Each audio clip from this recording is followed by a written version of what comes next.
di jantung kota Jakarta yang tak pernah tidur, di antara hiruk-pikuk klakson, deru motor, dan teriakan pedagang kaki lima yang bersaing dengan suara pengeras dari masjid-masjid. Hidup seorang anak kecil bernama Nina. Usianya baru 9 tahun, namun dunia telah memperlakukannya dengan kejam. Lebih kejam dari apapun yang bisa dimengerti seorang anak seusianya. 3 tahun lalu, orang tua Nina meninggal dunia dalam sebuah kecelakaan bus ketika sedang mencari pekerjaan di luar kota. Mereka pergi dengan harapan dan pulang dalam peti mati. Sejak hari itu, Nina tak lagi punya tempat pulang. Tak ada peluk hangat seorang ibu, tak ada panggilan lembut dari seorang ayah. Ia hidup sendiri, menumpang hidup di sebuah gubuk reot dekat rel kereta. Namun dari semua yang telah dirampas dunia darinya, satu hal tetap utuh. Hatinya yang penuh kasih dan kebaikan, yang tak pernah ia izinkan untuk mati. Penasaran bagaimana ceritanya? Langsung saja kita simak cerita ini. Dan jangan lupa subscribe, share, dan like channel Okti Story. Silahkan komentar pendapat kalian ya. Siang itu, mentari Jakarta menggila. Langit biru nyaris tak terlihat karena kabut panas yang mengepul dari aspal. Udara seperti mendidih, dan napas terasa seperti menghirup bara. Nina duduk lemas di pelataran sebuah masjid besar, bersandar pada pilar batu yang dinginnya sudah diambil oleh panas siang. Ia menatap orang-orang yang berlalu lalang. Sebagian menunduk, sebagian pura-pura tak melihatnya. Ia tahu pandangan itu, pandangan yang memalingkan muka, karena tak tahu harus bersikap seperti apa kepada anak kecil, dekil yang kelaparan. Perutnya melilit, bibirnya kering dan pecah. Ia menggigit ujung bajunya sendiri, menahan rasa ingin menangis. Tiba-tiba, dari dalam masjid, keluar seorang pria tua mengenakan peci putih dan sarung bersih. Langkahnya pelan, matanya teduh. Pria itu mendekat, lalu duduk di samping Nina. Suaranya lembut, nyaris seperti bisikan kasih seorang kakek kepada cucunya sendiri. "Dek, kamu sudah makan?" Tanyanya perlahan. Nina menggeleng pelan, nyaris tak bersuara. "Belum, Pak," ucapnya, matanya menunduk. Pria tua itu membuka tas kain lusuhnya dan mengeluarkan sebungkus nasi yang masih hangat. "Makan ini ya, semoga berkah," katanya sambil tersenyum tulus. Nina menatap bungkusan itu seperti melihat emas murni. Tangannya gemetar saat menerimanya, matanya berkaca-kaca. "Terima kasih, Pak. Makasih banyak," ucap Nina penuh haru. "Kamu anak baik," kata pria tua itu sambil menepuk lembut kepala Nina. Ia tak berkata banyak lagi, hanya tersenyum, lalu kembali masuk ke masjid. Nina memeluk nasi itu erat-erat, seolah memeluk harapan. Tanpa menunggu lama, ia berdiri dan mulai berjalan pulang. Atau setidaknya menuju gubuk kecil yang selama ini ia sebut rumah. Namun di tengah jalan, langkah Nina terhenti. Di bawah pohon kering yang daunnya berguguran, seperti serpihan kesedihan, duduk seorang kakek tua di kursi roda. Wajahnya tirus, matanya cakung, kulitnya pucat seperti kertas. Bibirnya pecah-pecah, dan tubuhnya tampak begitu lemah. Ia seperti bayangan kematian yang sedang menunggu waktu. Nina menatap nasi di tangannya, lalu kembali menatap kakek itu. Hatinya berdesir, ada sesuatu yang bergetar di dadanya. Ia melangkah mendekat. "Kakek, udah makan?" tanyanya lirih, dengan suara yang hampir hilang tertelan angin. Kakek itu membuka matanya perlahan, seperti butuh tenaga besar hanya untuk sekadar menatap. "Belum, Nak. 2 hari ini cuma minum air hujan," jawabnya lirih, suaranya parau seperti daun kering yang bergesekan. Nina terdiam, perutnya berontak, seperti sedang memberontak atas keputusan yang akan ia buat. Tapi hatinya lebih keras, lebih kukuh dari besi. Dengan tangan gemetar, ia menyerahkan bungkusan nasi itu ke kakek tua itu. "Kakek, makan ini aja ya.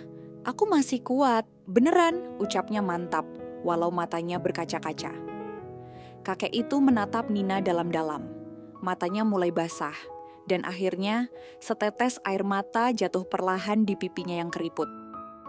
"Kenapa kamu mau ngasih ini ke kakek?" tanyanya dengan suara bergetar. "Karena aku tahu, rasanya lapar," jawab Nina polos namun tulus, menunduk. Kakek itu tersenyum lirih, sebuah senyum yang mengandung rasa syukur dan haru. Lalu ia bertanya pelan, "Kamu tinggal di mana, Nana?" "Di sana, Kek. Di gubuk kecil dekat rel. Kalau kakek mau istirahat, ayo ikut. Di sini panas," ajak Nina menunjuk ke kejauhan, kata sang kakek. "Kalau begitu, bantu kakek dorong ya. Kita ke sana sama-sama." Dengan sekuat tenaga, Nina mendorong kursi roda itu pelan-pelan. Walau lelah dan lapar, ada cahaya yang menyala di wajahnya. Cahaya kasih yang tak pernah padam. Sesampainya di gubuk kecil, mereka duduk di lantai tanah. Kakek itu membuka bungkus nasi dengan hati-hati. Ia lalu membaginya menjadi 2. "Tidak adil kalau kakek makan semua. Kita makan sama-sama ya, Nina," kata sang kakek, sambil tersenyum dan menyodorkan separuh nasi itu. Nina menatapnya terkejut, lalu tersenyum. Mungkin itu senyum pertamanya hari itu. Mereka makan bersama di tengah gubuk reot yang hampir roboh. Namun untuk sesaat, tempat itu terasa seperti istana. Menjelang malam, langit mulai berubah warna. Angin sore membawa dingin yang lembut. Kakek itu bangkit perlahan dari duduknya, menatap Nina penuh haru. "Besok, kalau semesta izinkan kita bertemu lagi, ya?" kata sang kakek sambil mengelus kepala Nina dengan lembut. Nina mengangguk kecil. "Iya, Kek, Nina tunggu." Setelahnya, tubuh kecil Nina rebah di lantai gubuk. Walau perutnya masih merasa lapar, ia memejamkan mata dengan damai. Hari itu ia tidak mendapat makanan, tapi ia telah memberi kehidupan. Dan malam itu, untuk pertama kalinya dalam waktu yang lama, ia tidur dengan senyum kecil di bibirnya.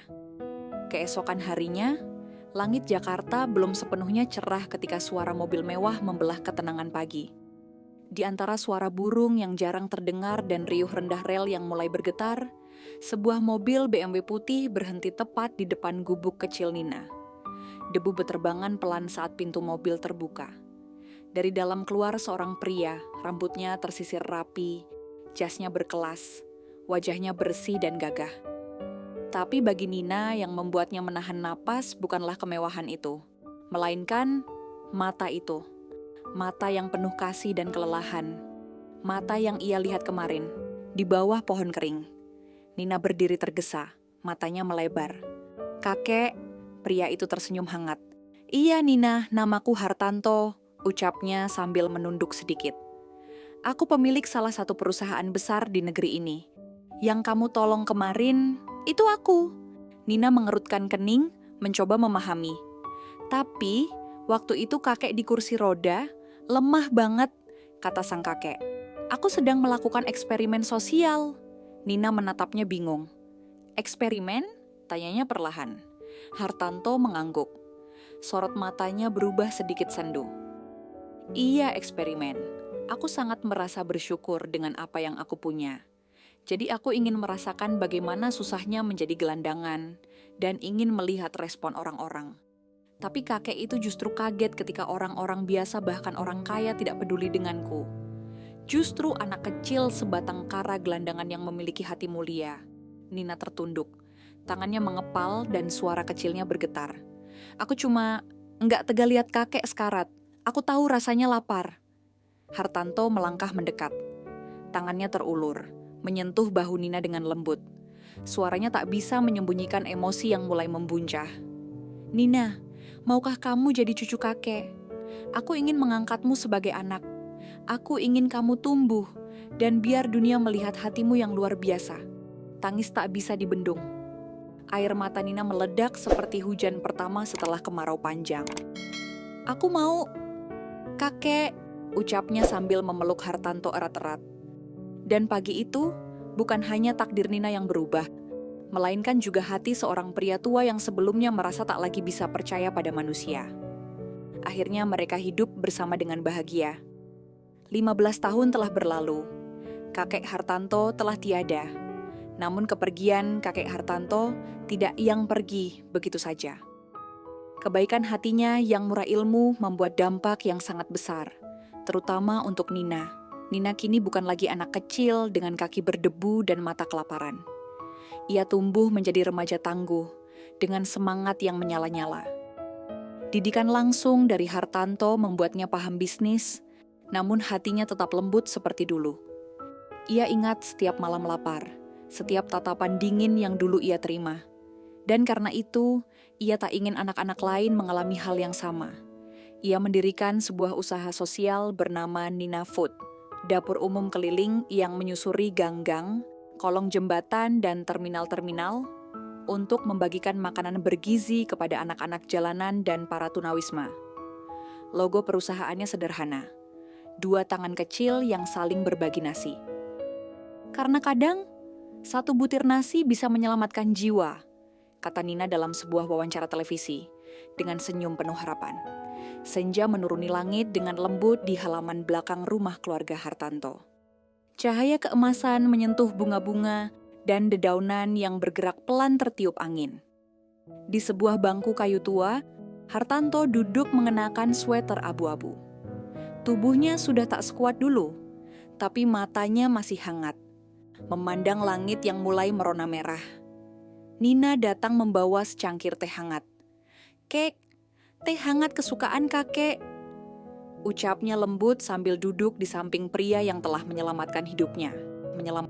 Kakek tersenyum, menggenggam tangan Nina yang kini sudah lebih besar, lebih kuat.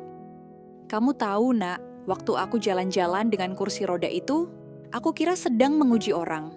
Tapi ternyata," suara kakek bergetar, "aku yang diuji dan diselamatkan." Nina menunduk. Air matanya menetes, cepat disekanya dengan lengan. "Kakek menyelamatkanku lebih dulu," jawabnya lirih, kata sang kakek. "Jangan pernah berhenti jadi kamu, Nina. Dunia ini butuh lebih banyak hati seperti punyamu." Dan di bawah langit senja yang memerah, seorang kakek dan cucu duduk berdampingan. Mereka tak disatukan oleh darah, tapi oleh cinta dan kebaikan yang hadir dalam bentuk paling sederhana, sebungkus nasi dan hati yang rela berbagi. Kisah Nina adalah refleksi mendalam tentang kekuatan kasih sayang, ketulusan hati, dan bagaimana tindakan kecil yang dilandasi oleh niat murni bisa menciptakan dampak luar biasa yang melampaui logika dan status sosial.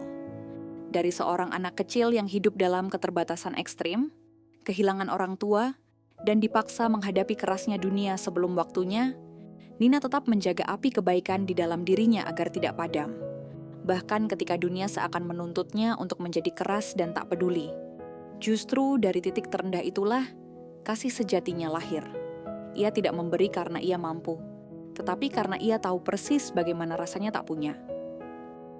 Dan dari kesadarannya itulah, ia membagikan sesuatu yang begitu langka, empati sejati.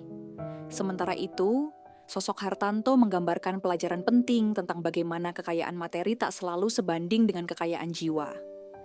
Di balik pencarian spiritualnya, dia menemukan bahwa pelajaran terbesar justru datang dari anak yang tidak memiliki apa-apa secara duniawi, namun memiliki segalanya dalam hal kemanusiaan.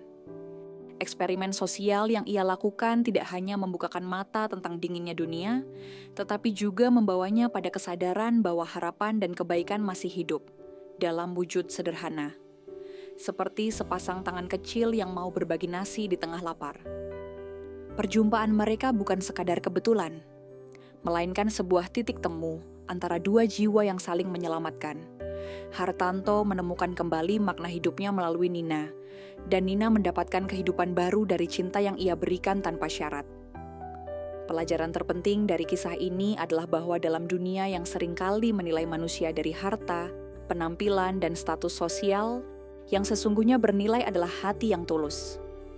Ketika seseorang memilih untuk berbuat baik, meski ia sendiri sedang dalam kekurangan, maka kebaikannya itu menjadi lebih murni, lebih dalam, dan lebih menyentuh. Kisah ini juga mengingatkan kita bahwa kebaikan tidak pernah sia-sia. Setiap tindakan yang dilandasi cinta sejati akan menemukan jalannya untuk kembali, bahkan dalam bentuk yang tak terduga. Sebab kadang takdir bekerja melalui tangan-tangan kecil yang bersedia memberi. Bukan karena mereka memiliki lebih, tetapi karena mereka memahami sakitnya kekurangan. Dunia ini tidak selalu membutuhkan orang hebat, yang ia butuhkan adalah lebih banyak orang baik. Dan melalui kisah Nina dan Hartanto, kita diajak untuk percaya bahwa dalam setiap kekelaman, selalu ada secercah cahaya yang bisa menyinari jalan. Jika kita mau peduli, mau berbagi, dan mau melihat dengan hati.